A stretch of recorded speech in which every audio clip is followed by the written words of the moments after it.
Hello students, আমি Namita ma'am জ্ঞান জ্যোতি coaching সেন্টারের পক্ষ থেকে তোমাদের সকলকে জানাই আরো একবার স্বাগত। তো স্টুডেন্টস, আজকের ক্লাসে আমরা যে বিষয় নিয়ে আলোচনা করব তা হলো মুঘল ভারতের সাধারণ মানুষের ধর্মীয় জীবন ও অনুভূতি সম্পর্কে, বা বলা যায় যে ধর্মীয় চিন্তাধারা সম্পর্কে। তো চলো দেরি না করে আমরা আজকের আলোচনা শুরু করি। তো আলোচনা শুরু করার পূর্বে তোমাদের একটা ছোট্ট ইনফরমেশন দেওয়া কি, যে তোমরা যারা ভাবছো তোমরা এই সেমিস্টারে আমাদের সাথে অনলাইনে যুক্ত হবে, তোমরা স্ক্রিনে দুটো নম্বর দেখতে পাচ্ছ। এই দুটো নাম্বার হলো আমাদের জ্ঞান জ্যোতি কোচিং সেন্টারের অফিসিয়াল হেল্পলাইন নাম্বার। তো তোমরা এই দুটো নাম্বারের মধ্যে যে কোনো একটিতে যোগাযোগ করে আমাদের সাথে যুক্ত হতে পারো। এছাড়াও তোমাদেরকে একটু কোর্স ডিটেলসটাও বলে রাখি, যে তোমাদের যাদের মেজর কোর্স রয়েছে তোমাদের জন্য যে কোর্স ফিটা রাখা হয়েছে সেটা রাখা হয়েছে 1299 টাকা। এছাড়া তোমাদের যাদের মাইনর কোর্স রয়েছে তোমাদের জন্য যে কোর্স ফিটা রাখা হয়েছে সেটা রাখা হয়েছে 699 টাকা। তো স্টুডেন্টস, এই ছিল ইনফরমেশন। এবার আমরা আজকের আলোচনা শুরু করব। তো দেখো, মুঘল যুগের ধর্মীয় চিন্তাধারা বা ধর্মীয় ব্যবস্থা সম্পর্কে বলা যায় যে মুঘল আমলের গ্রামীণ যে সমাজ, সেই সমাজ হিন্দু ও মুসলিম সাধারণ মানুষ পাশাপাশি বসবাস করত। অর্থাৎ মুঘল যুগে হিন্দু ও মুসলিমদের সংমিশ্রণে তৎকালীন যে সমাজ, সেই সমাজ কিন্তু গড়ে উঠেছিল, এবং এই হিন্দু ও মুসলিম সম্প্রদায় উভয়ই কিন্তু পাশাপাশি ঐক্যবদ্ধভাবে বা বলা যায় যে সহাবস্থান করত। ঠিক আছে।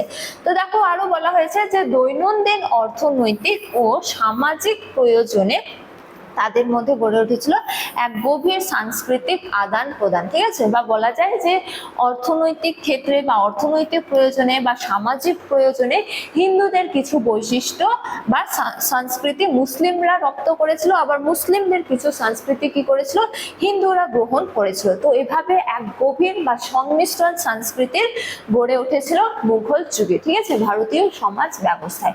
তারপরে দেখো, আরো বলা হয়েছে যে এই যুগের মানুষেরা কঠিন শাস্ত্রীয় নীতি বা বলা যায় শাস্ত্রে যে কঠোর নীতি এবং বলা যায় যে ধর্মীয় যে একাধিক তত্ত্ব রয়েছে তার পরিবর্তে সাধারণ মানুষরা কিন্তু ভক্তি, প্রেম, বিশ্বাসের ওপরই প্রধান গুরুত্ব আরোপ করত। তো অর্থাৎ এই যে মুঘল যুগ, এই মুঘল যুগে কিন্তু মানুষেরা শাস্ত্রের কঠোর নীতি বা ধর্মীয় তত্ত্বের পরিবর্তে ভক্তি, প্রেম এবং কি বিশ্বাসের ওপরে কিন্তু বেশি গুরুত্ব আরোপ করত। ঠিক আছে। তো দেখো, আরো বলা হয়েছে যে ধর্মাচরণ ছিল এই যুগে সহজ, প্রাঞ্জল ও কি জীবনের অভিজ্ঞতার সাথে সরাসরি সম্পর্কিত।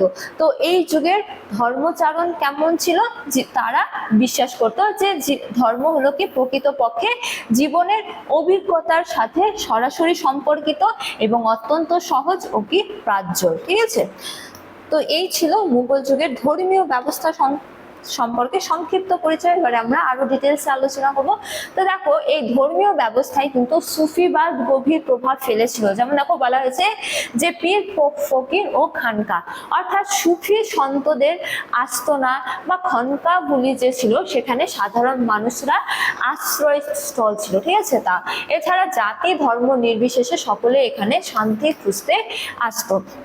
তো এই যে সুফিবাদের পীর বা ফকির রাজে রয়েছেন, তারা কি করতেন অত্যন্ত সহজ সরল বা সাধারণ মানুষের ভাষায় ইসলাম ধর্মের বাণীগুলিকে প্রচার করতেন। তো এই যে সুফি সন্তদের খানকাগুলি ছিল, এখানে সাধারণ মানুষ হিন্দু হোক মুসলিম হোক উভয় সম্প্রদায় কিন্তু শান্তির জন্য আসতো। ঠিক আছে। তো এই ধরনের সংস্কৃতি মুঘল যুগে গড়ে উঠেছিল। ঠিক আছে, যেখানে কিছু কিছু হিন্দু সম্প্রদায় কিন্তু সুফিবাদ বা বলা যায় যে সুফিবাদদের কর্তৃক প্রচারিত যে ইসলাম ধর্ম তাকে কি করতো মান্য করতো। ঠিক আছে।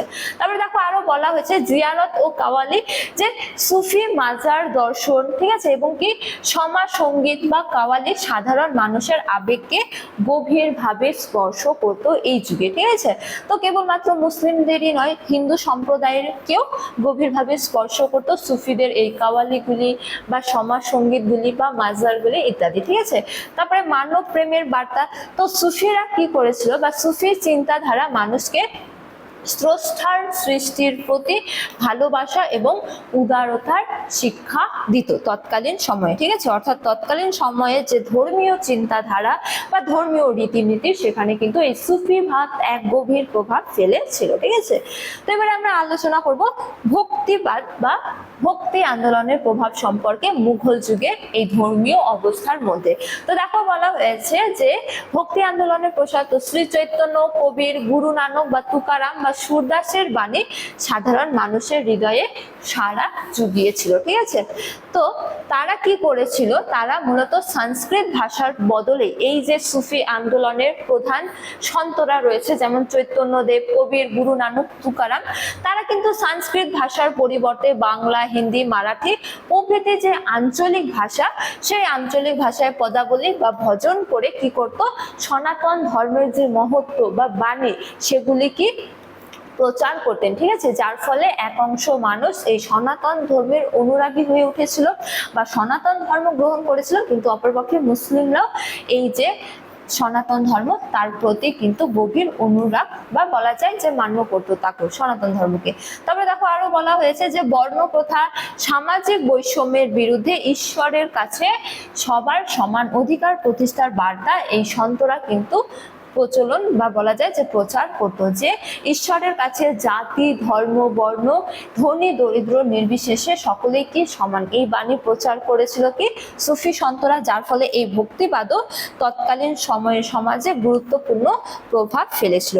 এবারে এই যে সমাজ, সেই সমাজে মানুষেরা কেমন সমন্বয়বাদী ও কি লোক সংস্কৃতি করতো তা নিয়ে এবারে আমরা আলোচনা করব। যেমন দেখো এই যুগে তারা হচ্ছে যে সমন্বয়বাদী সংস্কৃতির প্রচলন বা বলা যায় যে অভ্যাস করতো, যেমন সত্যপীর ও কি বিশ্বহরি, যেমন হিন্দু ও মুসলিম উভয় সম্প্রদায় একত্রে সত্যপীর, বনবিবি এবং কি গাজী পীরে পূজা ও কি করতো, শিরোনি দান করতো, ঠিক আছে। অর্থাৎ তারা সমন্বয়বাদী সংস্কৃতিতে অভ্যস্ত ছিল এই যুগের মানুষেরা, ঠিক আছে, বা এই যুগের সমাজ।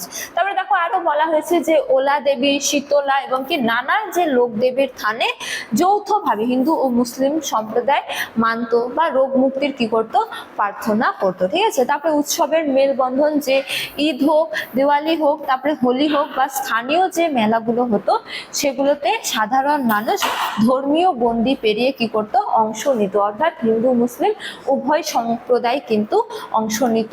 অর্থাৎ এই যুগে মানুষেরা সমন্বয়বাদী সংস্কৃতিতে অভ্যস্ত ছিল, ঠিক আছে। তো দেখো এরপরে রয়েছে কি লোকজ ঐতিহ্যের ব্যাপকতা।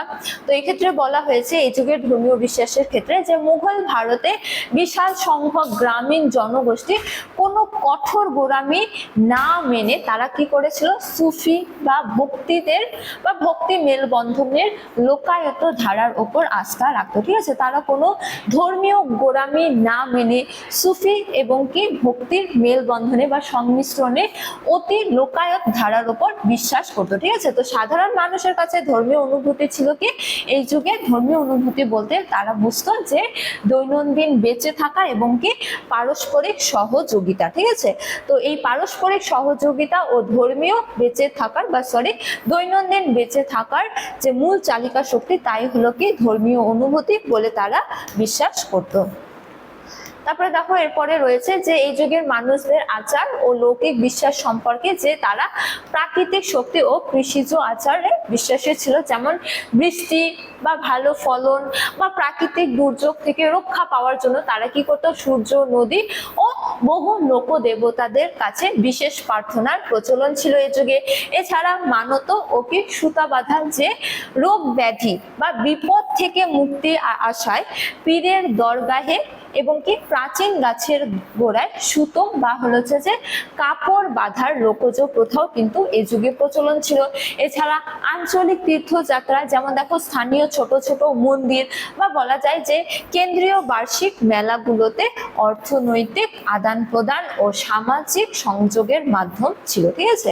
তো এই যুগে বলা যায় যে আচার অনুষ্ঠান ও লৌকিক যে বিশ্বাস তাও ছিল একটু বা বলা যায় যে একটু ভিন্ন ধরনের, ঠিক আছে। তারপরে দেখো এরপরে রয়েছে লোকায়ত, পার্বণ ও মেলা সম্পর্কে, যে এই যুগে অর্থাৎ মুঘল যুগে ধর্মীয় উৎসবগুলো কেবল প্রার্থনার মধ্যে সীমাবদ্ধ ছিল না, তা পরিণত হতো কি গণ মানুষের মিলন মেলায়, ঠিক আছে। তো পীরের ওরস কিংবা মন্দিরের রথযাত্রা হোক না কেন, সবখানেই সাধারণ কৃষক, কারিগর এবং কি ব্যবসায়ীদের মিলন ঘটতো। এছাড়া এই যে সার্বজনীন লোকজ উদযাপনে ধর্মীয় সীমানা পেরিয়ে গড়ে উঠতো একই অনন্য সামাজিক সংহতি। অর্থাৎ এই যে মুঘল যুগের ধর্মীয় বিশ্বাস, সেখানে কিন্তু সংমিশ্রণ পরিলক্ষিত হয়, ঠিক আছে। তো পরিশেষে বলা যায় যে মন্দির বা মসজিদে নয়, ঈশ্বর অবস্থান করেন মানুষের সরল ভক্তি ও ভালোবাসার গভীরে, ঠিক আছে। তো এটি ছিল এই মুঘল যুগের যে ধর্মীয় ব্যবস্থা, সেই ধর্মীয় ব্যবস্থার কি মূল তত্ত্ব। তো স্টুডেন্টস, এই ছিল আজকের আলোচনার বিষয়। আজকের আলোচনার ক্লাস এতটাই। তোমাদের সাথে দেখা হবে পরবর্তী ক্লাসে। তখন তোমরা সকলেই ভালো থাকো, সুস্থ থাকো। Thank you.